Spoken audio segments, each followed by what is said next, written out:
Hey, I'm Scott, and this is my story. So, growing up, I actually hated going to church. I hated it. I hated it so much. I cannot tell you how many times I fell asleep in church. My parents kept on having to nudge me awake from time to time, and it was just awful. And I remember one time when one of my friends, her name was Katie, she came up to me and she said, she asked me and she was like, "Hey Scott, why don't you come with me to Alice Drive?" And at the time, Alice Drive was only around 40-ish students, you know, middle school and high school put together. And I looked at her and I was like, "Katie, the last thing that I need is another church to fall asleep in." And she was like, "All right, well, that's fine." And so she asked me the next week, and the next week, and the next week, until finally I said, "You know what? I'll go with you. If it makes you that happy, I'll go with you." So I did. And so we got there and they started talking to me, and I was just wondering, why are these people talking to me? Why are they being so friendly? And I got to know a lot of people that day, and it really made me feel good about myself. And I remember I sat down there and I listened to the speaker talk, and the speaker at the time was Miss Cassie.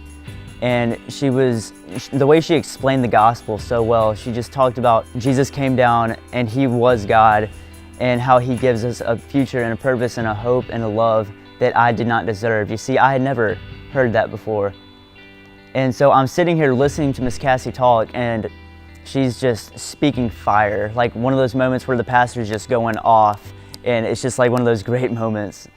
And it really, something clicked for me that day, and I saw that I really wanted that. So I didn't accept Jesus into my heart that night, but something definitely clicked for me. So I looked at Katie and I was like, "Listen, Katie, are they gonna do this again next week? Can I come back with you next week?"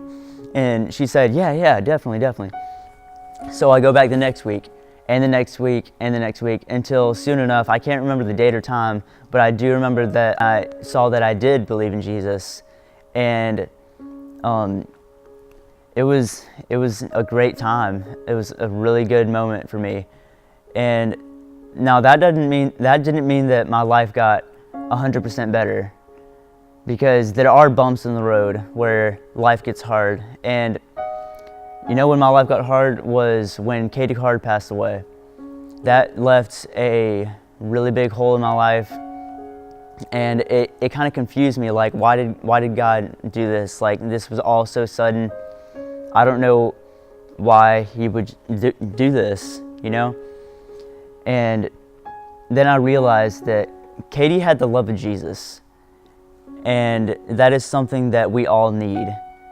And the way that she pursued after me, and she did not give up on me, and she continued to ask me, no matter how annoyed I got, she kept asking me until I finally said, "You know what, fine, I'll go." And then I listened to the message, and I heard the gospel being spoken better than anything I could ever dream of.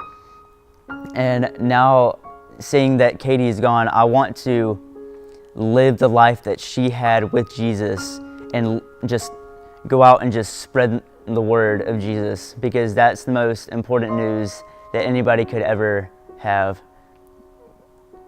We all miss Katie, but we just need to remember that she is in heaven, and she is definitely a lot happier than she was down here. And I am very excited to see her again. I'm very excited to see her again. And yeah, I'm Scott, and that's my story.